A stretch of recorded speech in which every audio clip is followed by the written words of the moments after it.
Hello everyone, welcome again on my YouTube channel Aradhyan's Tutorial Hub. Friends, you are going to learn about petroleum, how it was formed in nature, and this is the part 3 of chapter coal and petroleum. So let's begin this topic. You know students, the word petroleum is derived from Greek word petra and oleum. Petra means rock and oleum means oil. यानी rock को drill करके उसके अंदर से जो oil निकाला जा रहा है ना। हाँ, रॉक में नहीं मिलेगा, जहां पेट्रोलियम अवेलेबल है केवल वही मिलेगा, लेकिन कहां से निकाला जा रहा है इसको? रॉक के बीच में से। वहां पेट्रोल कैसे पहुंचा, कहां कैसे इसका फॉर्मेशन हुआ, इसके बारे में आगे देखते हैं। It is a yellowish black coloured liquid fossil fuel. Petroleum एक फॉसिल फ्यूल है, ये हम पहले ही पढ़ चुके हैं। पहले जो मैंने 2 वीडियोस डाले हैं इस चैप्टर से रिलेटेड, वहां हम इसको जान चुके हैं कि ये फॉसिल फ्यूल है, और वो भी कौन सा? लिक्विड स्टेट में है ना, लिक्विड फॉसिल फ्यूल है। कैसा दिखता है ये? Yellowish black. Students, petroleum and petrol are different thing. ध्यान रखना, पेट्रोल जो है पेट्रोलियम से ही एक्सट्रैक्ट किया जाता है, लेकिन पेट्रोलियम अलग है। ये इसको क्रूड ऑयल भी कह सकते हैं यहाँ पे ना, ये क्रूड ऑयल है, कच्चा तेल। इसको प्रोसेस करके पेट्रोल तैयार किया जाता है। तो इसका कलर कुछ कैसा होता है? येलोइश ब्लैक होता है। वरना आपने देखा होगा कि जो पेट्रोल होता है वो येलो कलर का दिखेगा आपको, है ना। तो ये क्या है? Petroleum. It is also known as crude oil. इसको क्रूड ऑयल भी कहा जाता है, क्योंकि इसको भी आगे प्रोसेस करके फिल्टर करके इसको से पेट्रोल, डीजल या जो भी इसके कंस्टिट्यूएंट्स हैं उनको ऑब्टेन किया जाता है। Petrol and diesel are obtained from petroleum. Petrol और डीजल दोनों ही क्या है? ये लिक्विड फॉसिल फ्यूल्स हैं, और इनको पेट्रोलियम से ही ऑब्टेन किया जाता है। Petrol is used as a fuel in light automobiles like motorcycle, scooter and car.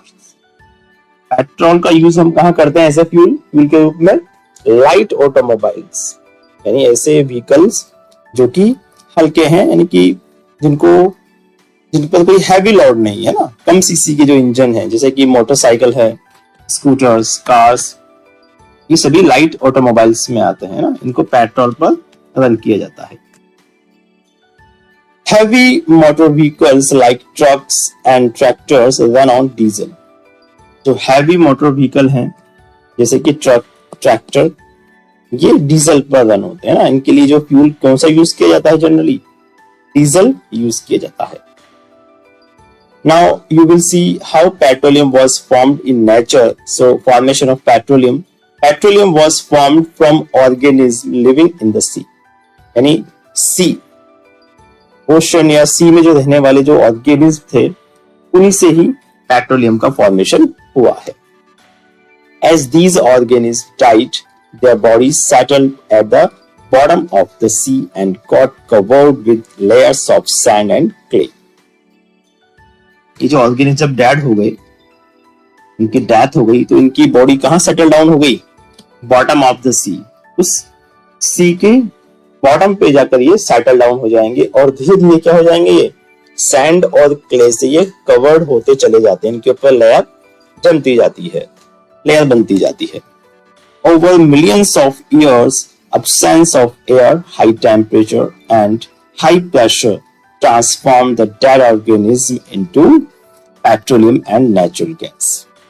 जब इनको मिलियंस ऑफ इयर्स का टाइम गुजर चुका है, अभी जो हम पेट्रोल, डीजल, जो भी पेट्रोलियम को एक्सट्रैक्शन कर रहे हैं हम, तो ये कैसे कर पा रहे हैं? क्योंकि इनका जो फॉर्मेशन है वो मिलियंस ऑफ ईयर पहले हो चुका है, around 300 millions of years. Okay, अब जब ये इनके ऊपर सैंड और क्ले की लेयर्स जमती चली जा रही है, इनके ऊपर बनती चली जा रही है, तो क्या होगा? अब्सेंस ऑफ एयर, एयर की अब्सेंस में, and high temperature and high pressure, क्योंकि लेयर इनके ऊपर आती जाएगी तो हाई प्रेशर इसके ऊपर लगेगा। और जैसे ही अपन अर्थ की ओर, है ना, अर्थ के सेंटर की ओर जाते हैं, कोई चीज नीचे की ओर जाती है तो उसके ऊपर उसका टेम्परेचर भी इंक्रीज होता जाता है। Same thing we have also studied in the formation of coal. Coal के केस में हमने देखा था कि absence of air and high temperature and high pressure से जो वेजिटेबल्स थी, वो डेड वेजिटेबल्स थी, उनके जो पार्ट्स थे वो किस में कन्वर्ट हो गए थे, कॉल में। तो सिमिलरली यहाँ पर जो लिविंग ऑर्गेनिज्म है हाई टेम्परेचर हाई प्रेशर से एंड एब्सेंस ऑफ एयर से क्या हो रहा है, ये ट्रांसफॉर्म हो गए किसमें, डेड ऑर्गेनिज्म किसमें ट्रांसफर हो गए, पेट्रोलियम एंड नेचुरल गैस में। आप इस फिगर को देखिए, जैसे कि एक ओशन है, इसका आपको इमेज दिखाया गया है यहाँ पर। इसमें जो ऑर्गेनिज्म है, मैराइन ऑर्गेनिज्म है ये, है ना, समुद्र में सी में रहने वाले जो एनिमल्स हैं, जब इनकी डेथ हो गई तो ये कहाँ हो गई है, इसके बॉर्डर पर सेटल डाउन हो गए और धीरे धीरे इनके ऊपर क्या हो गई, क्ले एंड सॉइल की जो लेयर थी वो बनती चली गई, है ना। तो इसी को तो बोलते हैं सेडिमेंट रॉक। सेडिमेंट रॉक किसे कहते हैं, जब एक के बाद एक लेयर उनके ऊपर जमती चली जाती है। लेयर फॉर्मेट में जब किसी रॉक का फॉर्मेशन होता है तो सेडिमेंट रॉक कहा जाता है। तो इस तरह से क्या हुआ, ये जो ऑर्गेनिज्म थे ये डेड होने के बाद सेटल डाउन होते चले गए, उनके ऊपर लेयर जमती चली गई। तो देखिए आज जो प्रेजेंट टाइम है, प्रेजेंट टाइम में क्या स्थिति है कि बिल्कुल यहाँ पर कोई भी वाटर नहीं है, कोई समुद्र नहीं है, कुछ भी नहीं है, एक लैंड आपको दिखाई दे रहा है। फिर यहाँ से ड्रिल करके हम उस जगह तक पहुंचे जहां पर ये ऑयल और गैस क्या थी, ट्रैप हो रही थी, ठीक है। क्योंकि जो इनके ऊपर जो हार्ड रॉक है, हार्ड रॉक क्या करेगी, उसको लीक होने से रोकेगी। तो यहाँ पर जब इसको ड्रिल किया जाता है तो ड्रिल करके हम उस पेट्रोलियम तक और जो नेचुरल गैस है वहां तक पहुंच जाते हैं, वहां से इसको एक्सट्रैक्ट कर लिया जाता है। Deposits of petroleum and natural gas. अब देखिए कि जहां ये पेट्रोल और जो गैसेस क्रैक्ट हो रही हैं उसके नीचे वाटर भी हो सकता है, लेकिन हम जानते हैं कि जो ऑयल है, ठीक है, पेट्रोलियम है, वो क्या होता है, वाटर से लाइट होता है, उससे हल्का होता है, इसलिए क्या होता है, वाटर के ऊपर मिलेगा हमेशा, ठीक है। ऑयल कहाँ मिलेगा, वाटर से ऊपर ही मिलेगा। और गैसेस आप जानते हैं ये लिक्विड से भी लाइट होती है, तो ये ऑयल के भी ऊपर है।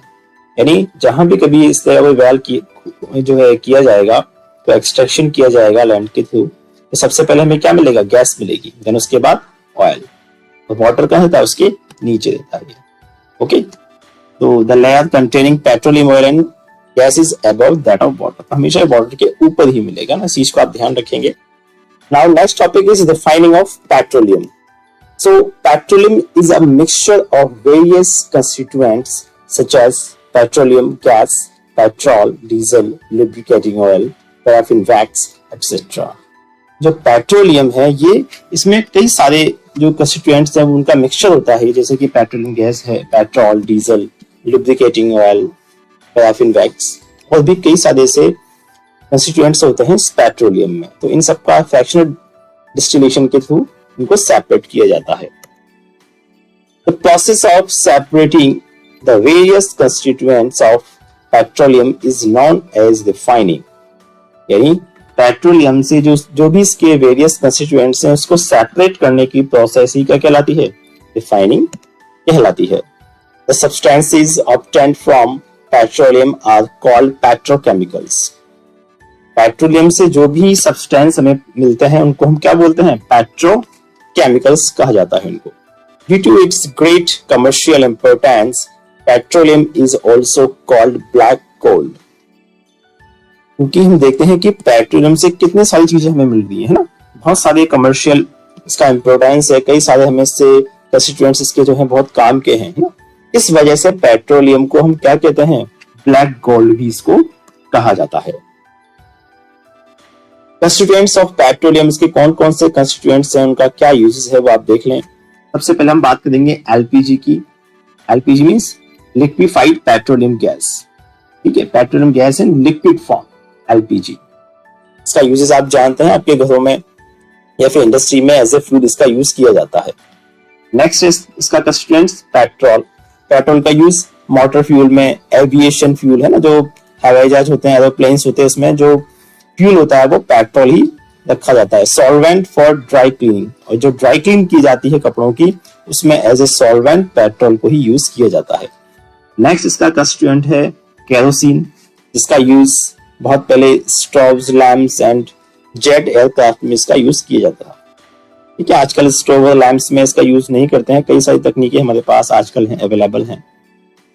डीजल का यूज हम हैवी मोटर व्हीकल्स में करेंगे या फिर इलेक्ट्रिक जनरेटर्स में डीजल का यूज किया जाता है। लुब्रिकेटिंग ऑयल्स का एज ए लुब्रिकेशन, जो भी मशीन्स हैं उनमें लुब्रिकेशन के रूप में, एज ए लुब्रिकेट के रूप में हम लुब्रिकेटिंग ऑयल्स को यूज में लेते हैं। पैराफिन वैक्स का यूज ऑइंटमेंट बनाने में, कैंडल्स हैं, वैसलीन, इन सभी में इसका यूज किया जाता है।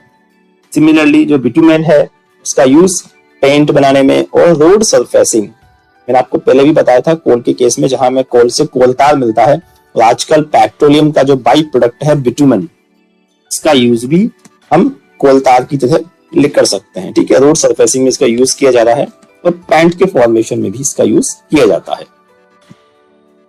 नेक्स्ट हमारा टॉपिक है natural gas.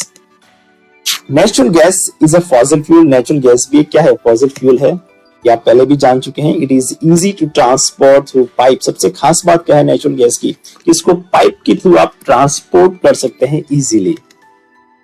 It is stored under high pressure as compressed natural gas. इस गैस को जब हाई प्रेशर से कंप्रेस किया जाता है तो ये लिक्विड फॉर्म में आ जाती है, उस समय इसको क्या बोला जाता है? Compressed natural gas, CNG। ठीक है, आजकल जो जगह जगह आपने देखो CNG स्टेशन हैं और कई सारे ऐसे व्हीकल हैं जो CNG बेस्ड जब आने लग गए हैं ना, तो वो क्या है? वो नेचुरल गैस ही है, लेकिन किस फॉर्मेट में है? कंप्रेस्ड। इसको कंप्रेस किया गया है हाई प्रेशर से। It is used as a fuel for vehicles, और व्हीकल में इसका यूज कर ही रहे हम। It is a cleaner fuel because it is less polluting. इसको क्लीनर फ्यूल भी कहा जाता है। क्लीनर फ्यूल क्यों कहा जाता है? क्योंकि इसमें पॉल्यूशन बहुत कम होता है। इस वजह से गवर्नमेंट जो है CNG व्हीकल्स को ज्यादा प्रमोट कर रही है, electrics and CNG vehicles. Now advantages of using CNG and LPG as fuel. CNG और LPG को एज ए फ्यूल यूज करने के क्या एडवांटेज हैं? CNG यहाँ पर है कंप्रेस्ड नेचुरल गैस और LPG है लिक्विफाइड पेट्रोलियम गैस। आप अच्छे से इसको जानते हैं, इसकी फुल फॉर्म आप हमेशा याद रखें। सबसे पहला एडवांटेज क्या है? Cost effective. These are cheaper than petrol and diesel. ये पेट्रोल और डीजल से कैसी है? चीपर, बहुत सस्ती होती है ना CNG and LPG। Environment friendly. दूसरी बात क्या है? एनवायरमेंट फ्रेंडली मींस ये कोई पोल्यूशन नहीं करती, इनसे कोई भी हार्मफुल गैस का प्रोडक्शन नहीं होता है। Next is energy efficiency. इनकी जो एनर्जी एफिशिएंसी है वो भी काफी अच्छी, यानी अच्छा एवरेज देती है। अगर व्हीकल में इसको ऐसे यूज किया जाए तो उनकी फ्यूल एफिशिएंसी काफी अच्छी होती है। These gases have high energy content. These result in improved fuel efficiency and better mileage। Mileage अच्छा होगा और फ्यूल एफिशिएंसी इनकी काफी अच्छी होती है। तो ये इसके 3 पॉइंट्स हैं, ये पॉइंट्स आप याद रखेंगे। Advantage of using CNG and LPG as a fuel। Now our last topic is PCRA। You know what is PCRA in India? PCRA is the Petroleum Conservation Research Association। It is an organization which advises people how to save petrol or diesel while driving। यानी ये आपको बताएगी कि petrol और diesel को कैसे save किया जाए जब आप ड्राइव कर रहे होते हैं। तो कुछ सजेशंस हैं इस ऑर्गेनाइजेशन के थ्रू, कुछ टिप्स हैं जो आपको याद रखना है। Drive at a constant and moderate speed as far as possible. जहां तक पॉसिबल हो हमें क्या करना है? जो हमारे व्हीकल है उनकी स्पीड को कैसा रखना है? मॉडरेट, यानी स्पीड एक जैसी रहनी चाहिए, उसमें ज्यादा चेंजेस वेरिएशन नहीं होने चाहिए। कांस्टेंट स्पीड पर हमें जो व्हीकल्स उनको ड्राइव करना चाहिए। सपोज आप 40 या 50 की जो भी स्पीड लेके चल रहे हैं तो आप कोशिश करें कि आप उसके आसपास ही आपकी स्पीड रहे। ऐसा नहीं अचानक से आप 100 कर रहे हैं देन 60 पर लेके आ रहे हैं, तो इस तरह से वेरिएशन करने से क्या होता है? फ्यूल ज्यादा कंज्यूम होता है। नेक्स्ट टिप्स है इनकी, switch off the engine at traffic lights और at a place where you have to wait. Traffic lights पर जहां आपको पता है सिग्नल्स के लिए हमें काफी वेट करना पड़ता है, जहां भी आपको ऐसा लगता है कि हमें व्हीकल को ज्यादा देर तक रोके रखना है तो उस केस में आप इंजन को ऑफ कर दें, स्विच ऑफ कर दें। या फिर सपोज कीजिए कि आप कहीं जा रहे हैं, आपको आपके रास्ते में कोई आपका फ्रेंड मिल जाता है, कोई रिलेटिव मिल जाता है, ऐसा ना हो कि इंजन चालू है आप उनसे बातों में लग जाए। तो जहां आपको ऐसा लगता है इसी जगहों पर आप जो है अपने व्हीकल को स्टॉप कर सकते हैं, इसको स्विच ऑफ कर सकते हैं इंजन को। नेक्स्ट इसका टिप्स है एंश्योर करेक्ट टायर प्रेशर, यानी कि जो टायर प्रेशर है व्हीकल्स में, जो टायर प्रेशर है उसको मेंटेन करना चाहिए। वो उसमें हमेशा वो प्रेशर करेक्ट रहना चाहिए। अगर प्रेशर ज्यादा होगा या जो भी उस टायर के अकॉर्डिंग, व्हीकल के अकॉर्डिंग जो प्रेशर होना चाहिए उससे कम होगा तो भी क्या होगा? फ्यूल ज्यादा कंज्यूम होगा, तो वो आपका जो व्हीकल है वो एवरेज कम देगा और फ्यूल का ज्यादा यूज होगा। And last tips is ensure regular maintenance of the vehicle. और व्हीकल का रेगुलर मेंटेनेंस होना बहुत जरूरी है। आपने देखा भी हो कि बाद जो रोड है उन पर ऐसे व्हीकल भी चलते हैं जिनके साइलेंसर से काफी ज्यादा धुआं निकलता है या बहुत ज्यादा साउंड करते हैं। तो हमें कोशिश करनी चाहिए कि इन लोगों को कि ऐसे जो व्हीकल हैं उनका मेंटेनेंस वो टाइम टाइम पर कराते रहें, ताकि गाड़ी अच्छी सर्विस दे और फ्यूल की एफिशिएंसी बनी रहे। तो स्टूडेंट्स, आज का वीडियो आपको कैसा लगा कमेंट करके जरूर बताएं। वीडियो अच्छा लगा हो तो लाइक करना ना भूलें और चैनल को अभी तक सब्सक्राइब नहीं किया है तो सब्सक्राइब जरूर करें। अपने फ्रेंड्स को ये जरूर शेयर करें ये वीडियो, अगर उनके पास कोई लिंक नहीं है। मिलते हैं नेक्स्ट वीडियो में। टिल देन कीप वाचिंग आराध्यान ट्यूटोरियल हब।